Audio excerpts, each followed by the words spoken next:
Silakan. Bante, kita tahu semua sebab penderitaan adalah tanha ya Bante. Betul. Bukankah setiap orang berpikir wajar bahwa mempunyai keinginan Bante? Apalagi kalau kita umpamakan, kita hubungkan dengan yang namanya hukum ekonomi, semakin besar penghasilan, semakin besar pula keinginannya. Bagaimana itu Bante? Sebenarnya ada berbagai jenis keinginan. Ada keinginan yang baik, yang tetap harus dimunculkan. Ada keinginan yang harus kita sadari, harus kita kenali, karena ketika tidak dikenali dengan baik, bisa membawa kepada bertambahnya kotoran batin. Keinginan di sini juga identik dengan canda, gairah, desire, keinginan. Maka di sini ada 3. Yang pertama adalah kama canda, yaitu keinginan-keinginan yang berkenaan dengan kesenangan indera. Dan keinginan yang demikian, mau tidak mau, suka tidak suka, bisa membawa bertambahnya kotoran batin. Ketika hanya berkeinginan untuk mendapatkan kesenangan indera, itu adalah kotoran batin. Walaupun sulit untuk dilenyapkan, tapi harus kita pahami, itu adalah kotoran batin. Keinginan untuk menikmati kesenangan indera. Itu bagian dari keserakahan. Dan ketika kemudian keinginan tersebut tidak diperoleh, maka memunculkan kebencian. Yang pertama. Yang kedua adalah katu kangyata canda. Keinginan yang wajar setiap orang memiliki. Yaitu apa? Ingin beristirahat, ingin mandi, ingin buang air kecil, ingin makan, ingin minum. Itu adalah katu kangyata canda. Bahkan seorang arahanta juga masih ada juga. Mereka masih ada keinginan untuk istirahat, untuk makan sehingga berpindah patah, untuk kemudian buang air besar, buang air kecil. Itu hal yang wajar. Hanya nanti kemudian akan menjadi kotoran batin. Sebagai contoh misalnya, ingin makan, tapi kemudian inginnya makan hamburger. Kalau nggak hamburger tidak mau. Inginnya makan Kentucky Fried Chicken. Kalau bukan Kentucky Fried Chicken tidak mau. Nah, itu sudah menjadi kama canda, menjadi keinginan yang sebenarnya disertai kotoran batin di sana. Tapi kalau hanya sekedar reaksi dari tubuh memunculkan keinginan demikian karena kebutuhan tubuh, itu masih katu kangyata canda. Nah, kemudian yang ketiga, itu adalah dhamma canda. Dhamma canda ini adalah keinginan yang masih berasosiasi dengan dhamma. Dan keinginan demikian masih baik. Seperti misalnya Awuso sebelum diupasampada kan pasti punya keinginan untuk walaupun sementara hidup sebagai seorang biku. Atau misalnya punya keinginan untuk bisa menjalankan kehidupan sebagai seorang biku sampai nanti ajal tiba, sampai meninggal. Itu adalah keinginan.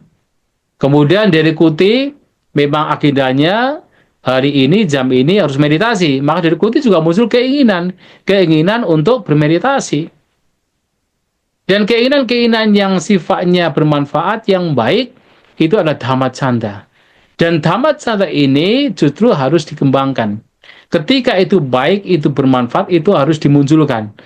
Untuk menjadi trigger, menjadi pemicu, paling tidak di awal.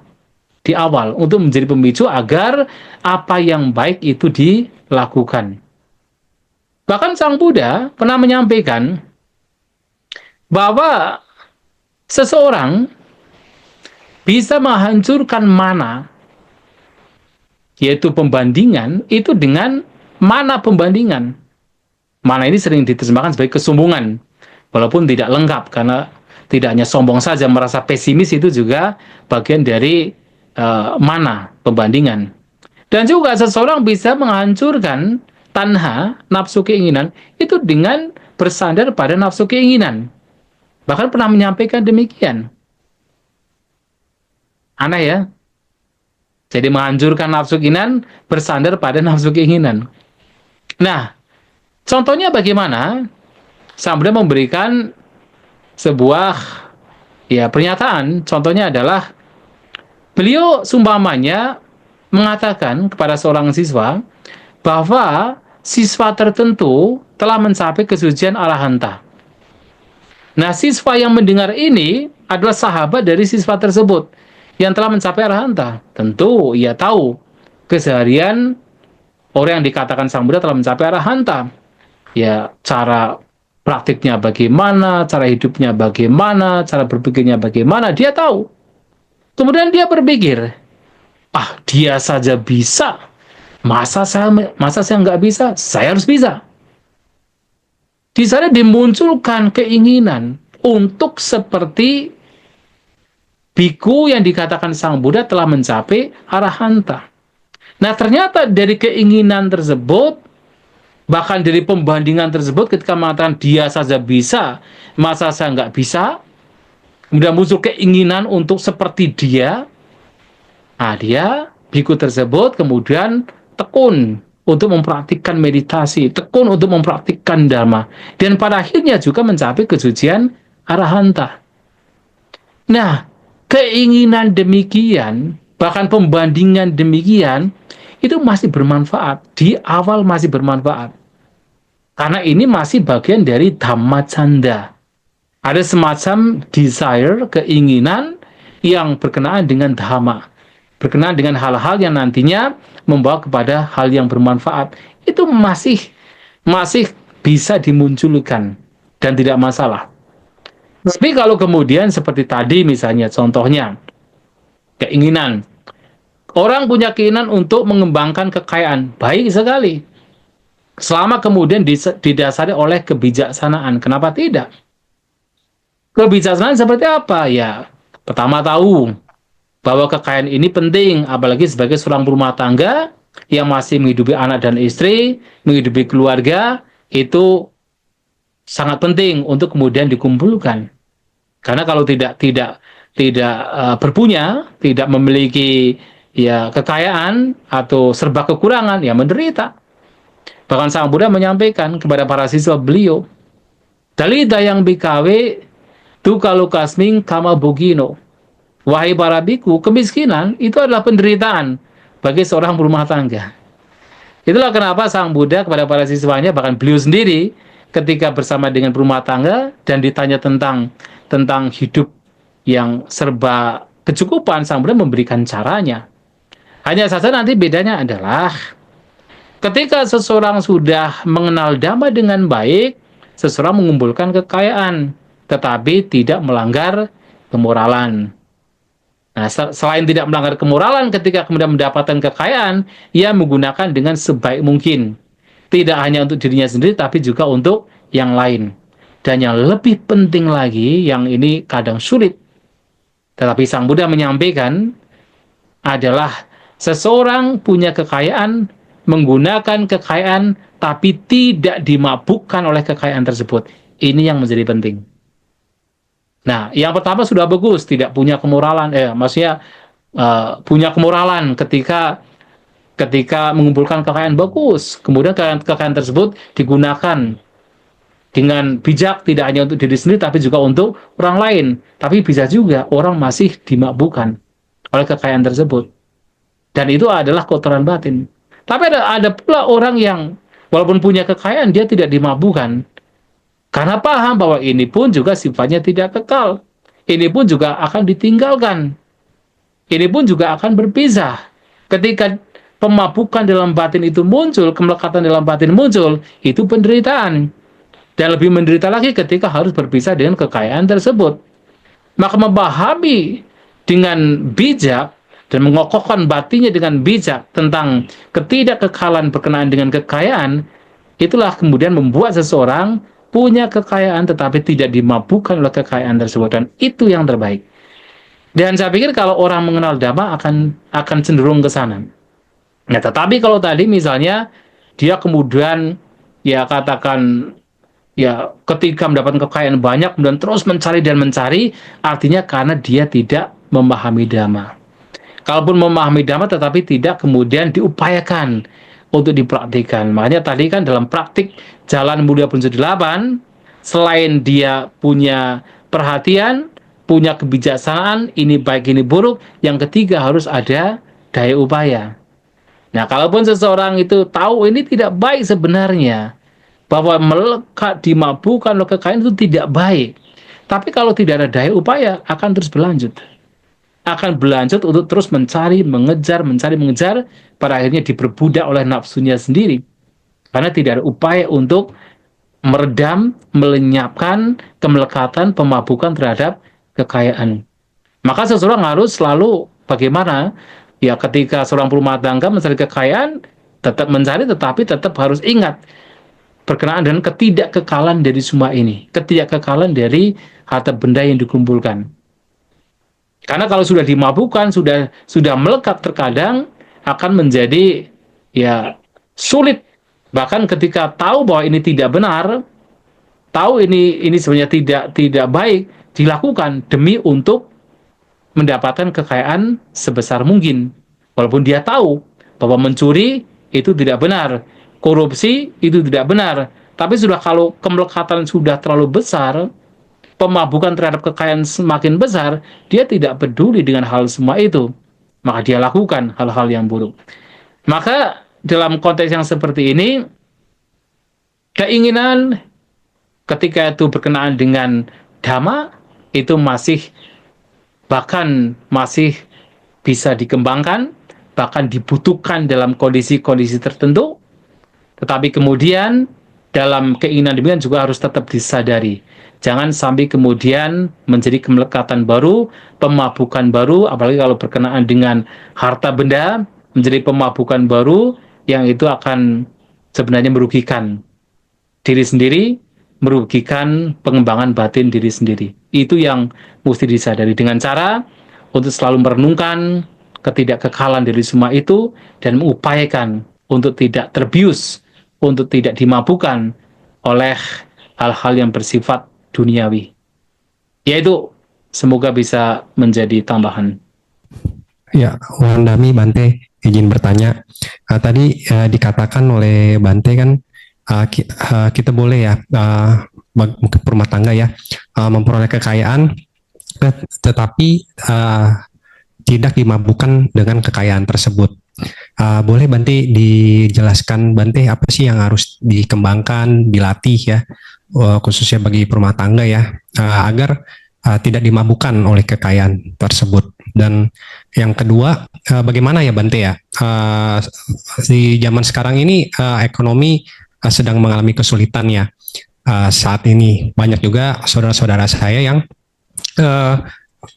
besar pasak daripada tiang gitu, sehingga mereka pengeluarannya itu lebih banyak, tidak setimpal dengan pemasukannya. Cara bijak mengolah keuangan seperti apa ya Bante secara Buddhis? Ya, terima kasih Bante. Ya tadi telah disinggung sebenarnya berkenaan dengan bagaimana kita tidak dimabukkan oleh kekayaan tersebut. Ya tentu dengan selalu mengingatkan pada diri kita, terutama Anda sebagai, bukan Anda ya, siapapun yang kemudian sebagai berumah tangga yang mengumpulkan kekayaan, yang mana bahwa apapun yang dikumpulkan itu sifatnya adalah tidak kekal. Yang tidak kekal ketika kemudian dilekati, maka pasti memberikan penderitaan. Itu yang harus selalu direnungkan lagi dan lagi. Dan bagi mereka yang sudah memiliki kekayaan yang sebenarnya cukup untuk bisa bertahan, untuk survive, cukup untuk mungkin anak istri, cukup untuk kehidupannya, ya sudah mulailah untuk bisa melepaskan kemelekatannya. Toh bahwa setelah kematian terjadi, apa yang akan dibawa itu bukan kekayaannya. Yang akan dibawa adalah perbuatannya. Yang akan dibawa adalah perilakunya. Nah, justru dengan punya kekayaan yang sudah berkecukupan, yang sudah banyak, ya seseorang yang paham dhamma, ya akan kemudian menggunakan tidak hanya untuk tabungan, Ya sekarang kalau tabungan sekarang kan itu hanya sekedar berapa tahun saja. Toh nanti juga akan meninggal kemudian tidak dibawa. Tapi juga dijadikan sebagai tabungan di masa depan, kehidupan yang akan datang. Sehingga mulai melakukan, ya mulai gencar untuk melakukan perbuatan yang baik. Yaitu dengan cara misalnya suka berdana. Nah, kalau seseorang ini suka berdana, itu juga sebenarnya akan mengurangi kemelekatan pemabukan terhadap kekayaan tersebut. Jadi seseorang akan lebih merasa bahagia, merasa lebih damai, merasa lebih ringan ketika ia mampu memberi. Ketika ia mampu untuk katakan berbagi kepada yang lain. Dia akan menjadi lebih ringan ketimbang kemudian mengumpulkan yang kemudian membawa beban. Dan apalagi kalau kita sudah paham dengan hukum karma, ya justru akan menjadi katakan sebuah penyesalan yang baru kalau kemudian dalam hidup ternyata tidak melakukan perbuatan yang baik. Ketika ketika kesempatan masih ada tapi tidak digunakan dengan sebaik-baiknya, maka begitu tahu bahwa kehidupan yang akan datang itu adalah perbuatan sekarang penentunya, maka gunakan sisa waktu sekarang ketika mampu, gunakan untuk berbuat kebaikan. Dan itu juga membantu seseorang untuk tidak terus dimabukkan, tidak terus melekat terhadap apa yang dia miliki. Itu juga menjadi hal yang baik. Ya, Anda bisa menghitung-hitung kira-kira seberapa yang bisa digunakan untuk berbuat kebaikan, kemudian tapi sementara waktu juga untuk diri sendiri, untuk keluarga, itu juga sudah berkecukupan, sudah ada simpanan yang bahkan bisa digunakan untuk kalau ada hal-hal yang nanti mendadak digunakan. Nah, itu tentu harus dihitung dengan baik. Itu harus dilakukan supaya jangan sampai fokus kepada kebaikan terhadap di luar, tapi di keluarga sendiri malahan tidak tercukupi, juga itu tidak baik. Maka harus balance, harus seimbang. Nah, cara demikian itu juga membantu seseorang untuk tidak terus bergumul di dalam kemelekatan terhadap materi, tetapi mulai melepas secara batiniah dari berdana, dari membantu, juga membantu seseorang untuk semakin bisa melepas kemelekatan pemabukan terhadap harta benda. Selain perenungan yang tadi tentang perenungan tentang kematian yang tidak membawa harta benda, perenungan tentang ketidakkekalan yang ketika itu dilekati membawa kepada penderitaan, itu terus dimunculkan dalam batin. Ya, kemudian ditambah lagi dengan suka berbagi, suka berdana. Itu bisa membawa seseorang untuk semakin bebas dari pemabukan terhadap materi. Nah, yang kedua, ya tentu kalau kita bicara tentang kehidupan kan memang salah satu kesuksesan dari seseorang itu adalah sama jiwita. Jadi saya Buddha menyampaikan begini, kesuksesan seorang rumah tangga ketika mencari materi itu disebabkan karena yang pertama adalah udana sambada, karena dia tekun dengan pekerjaan yang dia lakukan, dia tekun. Yang kedua adalah dia memiliki araka sampada, artinya dia itu menjaga apa yang telah dihasilkan, diperoleh, dijaga dengan baik. Tidak digunakan untuk berfoya-foya, tapi dijaga dengan baik. Yang ketiga adalah dia memiliki teman yang baik, kalyanamita. Jadi hindari teman-teman yang nanti bisa menjerumuskan. Kalau Anda punya kekayaan, tapi berteman dengan mereka para pemabuk, para penjudi, para pemain perempuan, ya lama-kelamaan bisa juga ikut-ikutan. Nah, kalau sudah ikut-ikutan, lama-kelamaan akan tertarik ke sana, harta yang sudah ada itu lenyap, yang belum ada tidak akan muncul, karena engage ke dalam hal-hal yang buruk. Tapi kalau punya teman yang baik, teman yang mampu mendorong, mampu memotivasi, teman yang justru mengajarkan hal yang baik, nah, kekayaan yang ada itu akan bertahan, yang belum ada, karena Anda masih punya udana sambada dan araka sambada, itu akan berkembang. Nah, yang keempat, yang ini berkenaan dengan pertanyaan ini adalah sama jiwita. Sama jiwita adalah hidup seimbang. Hidup seimbang di sini adalah tahu seberapa pengeluaran dan tahu seberapa pemasukan. Jangan sampai besar pasak daripada tiang. Jangan sampai demikian. Ini juga disampaikan dalam khotbah tersebut. Ya, Sang Buddha menyampaikan di dalam Sigalowada Sutta. Jangan sampai besar pasak daripada tiang. Jadi artinya jangan sampai pengeluaran lebih besar daripada yaitu pemasukan. Ya kalau memang pemasukannya itu kecil, ya mau tidak mau seseorang harus bisa berhemat. Ya mungkin tadinya itu ya mengeluarkan uang banyak ketika pemasukan banyak, ya sekarang harus mampu berhemat. Yang terpenting adalah 4 kebutuhan pokok itu terpenuhi. Ya apa? Tempat tinggal ada, ya baju masih ada, kemudian ke makanan masih tercukupi, dan kalau ada sakit ada obat-obatan, paling tidak demikian tercukupi. Tercukupi tidak harus yang mewah-mewah, tidak harus yang kemudian yang luxury, tetapi yang terpenting adalah bisa digunakan dan tidak harus ya mewah-mewah. Ya, jadi jangan kemudian terjerumus ke dalam kehidupan yang hedonis, sementara pemasukan itu sudah mulai berkurang. Ya, dia harus hemat. Nah, dengan cara menghemat dan masih berjuang untuk katakan melakukan yang terbaik, ya itu bisa nanti ya pelan-pelan bisa berkembang lagi. Ditambah lagi dengan melakukan kebaikan. Karena mau tidak mau bahwa hidup kita itu masih disengkeram oleh sebab dan akibat. Selama kita di dalam alam tumimba lahir. Ya, kalau kita ingin mendapatkan kebahagiaan, ya kita harus memunculkan sebab-sebab yang baik. Kalau kita ingin mendapatkan kecukupan, ya mau tidak mau kita harus suka berbagi, suka berdana. Jadi alih-alih kita menggunakan hal-hal tersebut untuk kemewahan, ketika itu sebenarnya besar pasak daripada tiang, ya lebih baik walaupun sedikit mulai untuk bisa berdana, mulai untuk bisa berbagi sesuai dengan kemampuan kita. Nah, dengan demikian maka kebajikan juga akan memompa kita untuk mendapatkan kesuksesan. Sementara perbuatan-perbuatan seperti tadi yang dijaga dengan baik, udana sampada, araka sampada, berteman dengan orang-orang yang baik, hidup yang seimbang, tidak besar pasak daripada tiang, jadi bisa hidup berhemat, itu juga akan membantu seseorang untuk bisa tumbuh lagi, berkembang lagi. Dan itu yang harus dilakukan. Nah, kemudian bagaimana seseorang mengelola pembagian di dalam seseorang ini memiliki kekayaan? Memang dalam Sigala Sutta itu pembagian ini kan ada 3. Jadi yang separuh ketika orang punya katakan usaha atau punya pekerjaan, nah dikatakan yang separuh, yang setengahnya itu digunakan untuk menambah modal. Ini yang setengahnya. Kemudian yang seperempatnya itu disimpan untuk apa?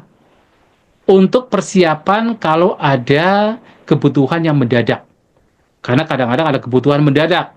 Misalnya mungkin ada musibah tertentu, atau kalau di kampung-kampung itu ada kondangan misalnya, itu kebutuhan mendadak yang tidak terduga, itu disimpan kalau ada kebutuhan seperti itu. Nah, yang seperempatnya ini adalah digunakan untuk dinikmati.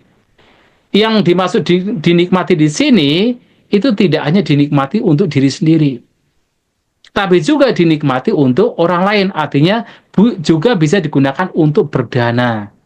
Jadi yang seperempat ini selain dinikmati untuk diri sendiri, tapi juga bisa digunakan untuk berdana. Nah, ini yang seperempat. Memang pembagiannya demikian, tetapi kan terkadang kan antara satu orang dengan lainnya, penghasilan, pemasukan itu berbeda-beda. Sehingga walaupun dibagi menjadi 3, tetap ya seseorang harus ya secara bijak membaginya. Ya, secara bijak artinya menyesuaikan keadaan, menyesuaikan kondisi. Ya, dengan kata lain, kalaupun yang tersisa seperempat, ya seperempat ini ternyata pun tidak mencukupi untuk kehidupan sehari-hari, ya mau bagaimana? Bahkan bisa separuh digunakan untuk mencukupi kehidupan sehari-hari untuk sementara waktu, tetapi tetap dalam prinsip yang hemat. Ketika memang apa yang dimiliki ternyata pemasukannya itu tidak besar, ya harus menyesuaikan, harus hemat, harus berani hidup sederhana, harus meninggalkan kehidupan yang hedonis, kehidupan yang luxury, itu harus ditinggalkan untuk bisa kemudian tumbuh kembali. Itu mesti yang seharusnya kita lakukan. Tapi kebajikan juga penting, karena dalam kondisi masyarakat atau mungkin kondisi negara yang serba sulit, ya nantinya tetap kebajikan ini yang akan membantu kita sebenarnya. Kebajikan ini akan membantu kita, walaupun kondisi lingkungan sekitar itu mempengaruhi kehidupan kita, tapi kebajikan kita akan ya menjaga kita, akan melindungi kita dari hal-hal yang buruk. Yang itu juga patut kita pertimbangkan. Ya, demikian. Ya, terima kasih Bante. Ya. Ya, saya kira waktunya sudah sesuai dengan ini jadwal ya. Sudah hampir jam 5 dari 16.45. Dan saya kira cukup untuk hari ini, dan besok kita bisa lanjutkan